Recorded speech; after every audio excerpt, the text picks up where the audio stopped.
Et en face de la Loser Round 6, donc pour la 7ème place, hein, je rappelle, pour la 5ème place, pardon, on a Pyroline contre Kilo Fontaine qui est en train de se jouer pour accéder aux prochaines Loser Quarters.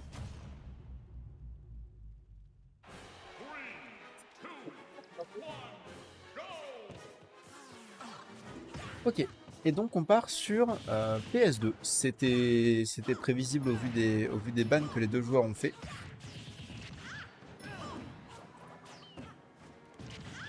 Et je sens que ça va être un set potentiellement beaucoup plus agressif que ce qu'on a eu précédemment avec Little Mon contre Disco Dog. Puisque bah, on a Kurako sur le terrain, tout simplement. Hein. C'est ça mon raisonnement actuellement. Potentiellement, le Dawn B de Dark Pit qui va beaucoup faire chier dans ce match-up.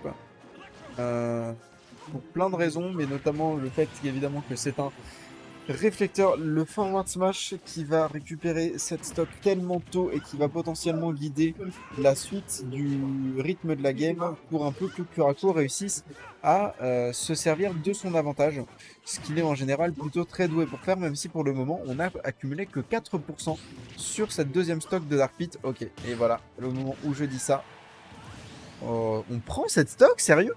Ok.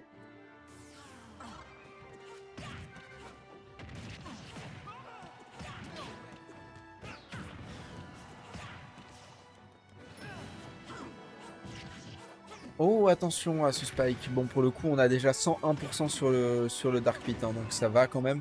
Mais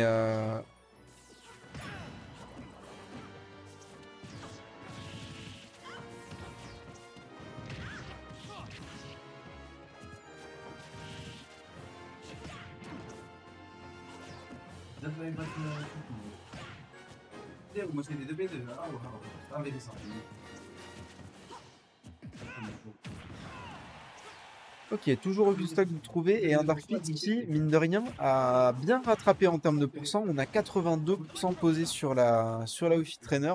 J'avoue que le regrab, je m'attendais à ce qu'il soit puni. Ça ne sera pas le cas. Ok, là pour le coup, ouais, non, effectivement, le up smash qui va être puni. Et encore une fois, Kurako qui a une potentielle occasion d'accumuler les pourcents. La stock va partir extrêmement vite. Revenge kill très bien trouvé du côté de Disco Dog.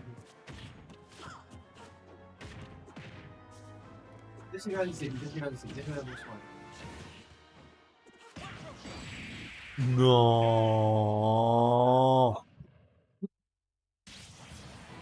Waouh.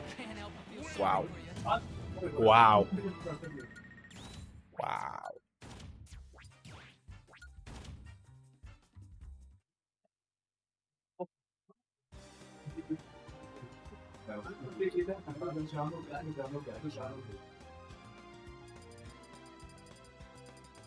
Tout ça, Disco. Ouais, tout ça, il vient plus encore. Hein. Vraiment, le side B, je pense que personne ne s'y attendait. Mais écoute, ça a fonctionné et c'est un 1-0 pour Disco Dog.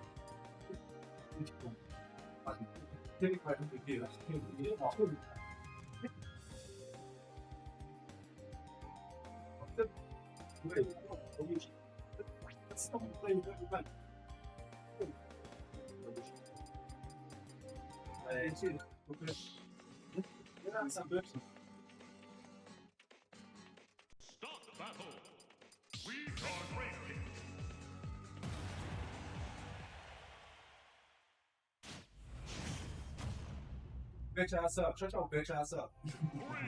Shut your bitch ass up.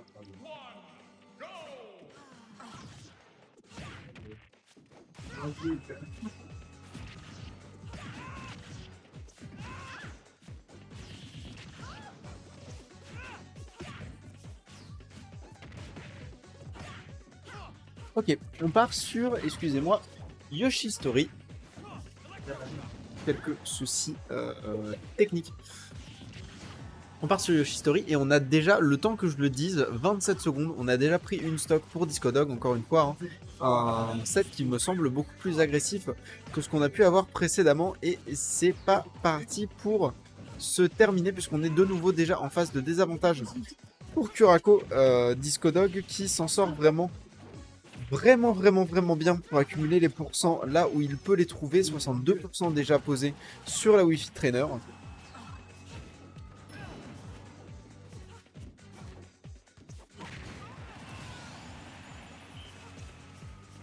Et une stock qui est enfin partie pour Disco Dog. Mais on a déjà 100% d'accumulé sur la Wi-Fi Trainer, 100% sur une Wi-Fi. On rappelle, Wi-Fi, c'est pas particulièrement... c'est pas incroyablement lourd non plus, mais il va prendre cette stock sur ce spike extrêmement rapide et d'un coup d'un seul, il a repris l'avantage. Félicitations à lui. Et maintenant, il va s'agir de ne pas se faire attraper par ce genre d'options, ce genre de up smash.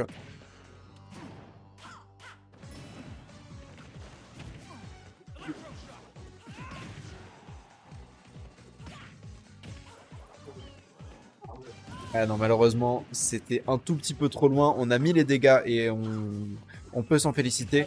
Mais pour le coup, on ne reviendra pas sur le terrain. Et les dégâts, ça se rattrape, surtout quand on s'appelle Disco. Oh, d'accord, très bien, ok. Non, non, mais très bien, pas de soucis. Clippez-vous les uns les autres.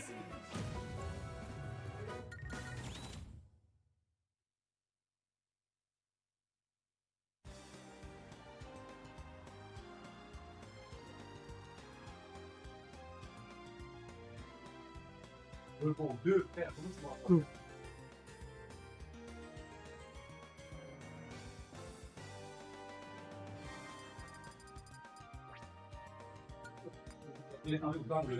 Et on va repartir sur PS2 a priori.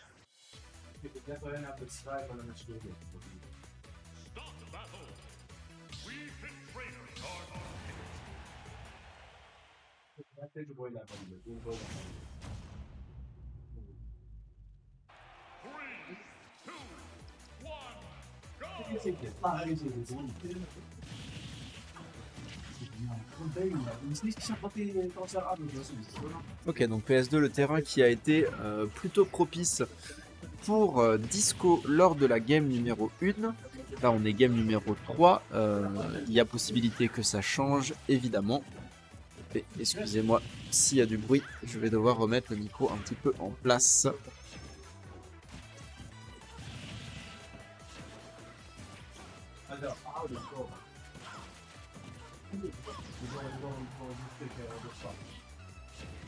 Bon, voilà.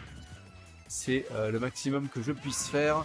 Et on a un avantage qui commence à se creuser pour Disco et qui, effectivement, se confirme.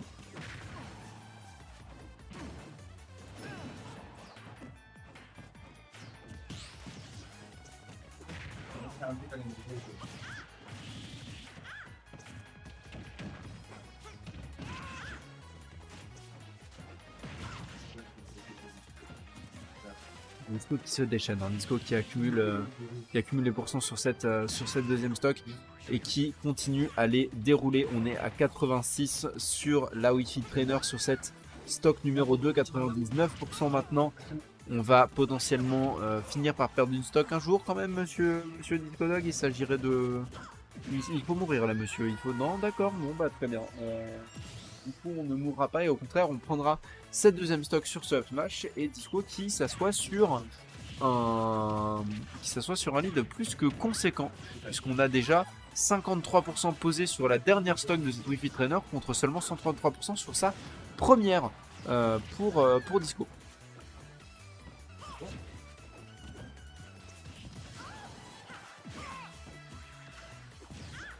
Malheureusement, ce dash grab qui ne passera pas. Hein. Malheureusement, le dash grab qui n'atteindra pas sa cible.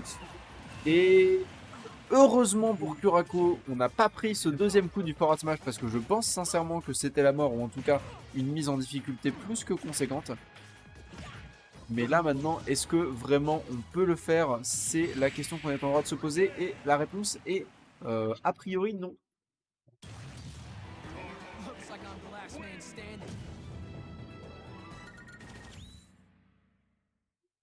On passe ça même vidéo aussi, mais on dirait ça. Vous n'avez pas quitté, vous n'avez pas quitté. C'est pour on a fait une seule boule.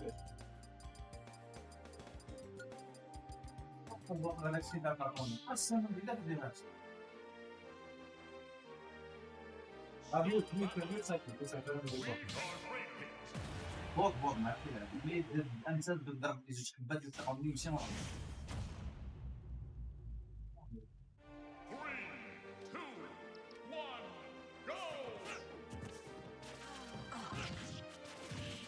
Ok, n'exagérons rien tout de même, ça fait 5 secondes qu'on est là, peut-être que le spike c'est pas une bonne... Sérieux? Non mais sérieux? Non mais attends, mais sérieusement. Excuse-moi, non mais... D'accord, c'était un 0 to death, hein, soit dit en passant, c'était un 0 to death off stage classique. Classique Disco Dog style, Disco Dog qui n'a absolument aucune intention de se laisser prendre la moindre stock manifestement lors de la suite de ce set. Non mais je voudrais... Non mais enfin... Venez, on en parle 2 secondes. Venez, on parle 2 secondes de ce qui vient de se passer parce que, oh mon dieu. Ouais, là pour le coup c'était un magnifique, une très très belle tech. Hein. Les Cura lâche rien, non mais je suis d'accord pour dire qu'il faut qu'il lâche rien, mais là quand même ce qu'il vient de prendre, c'est compliqué à remonter ce qui vient de se passer là. Hein. On a une stock entière d'avance de nouveau et on est de nouveau à 2 stocks entières d'avance. Hein. C'est maintenant la même situation que sur la Game 3 qui nous est proposée actuellement. Il est tombé. Il est tombé, d'accord. Il a essayé d'aller le chercher vraiment, vraiment très très bas. Et il est tombé. Attention quand même, à pas trop jouer au con. Parce que, enfin, mine de rien, là, ça fait ça fait une fois qu'il tombe et une autre fois où il manque de tomber. Attention à ne pas trop se laisser avoir tout de même. Par ses propres pulsions meurtrières.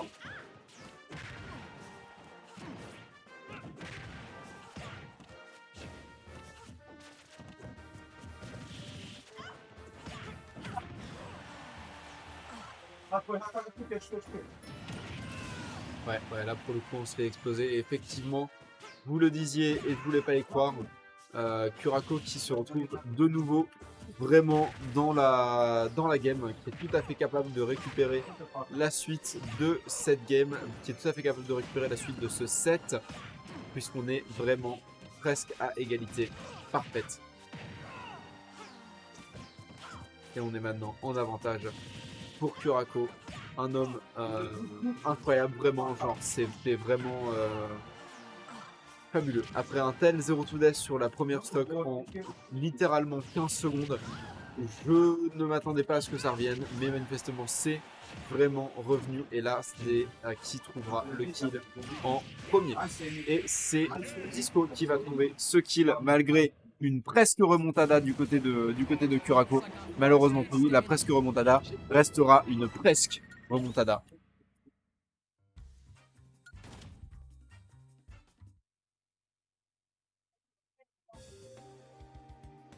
Ah, c'est bon.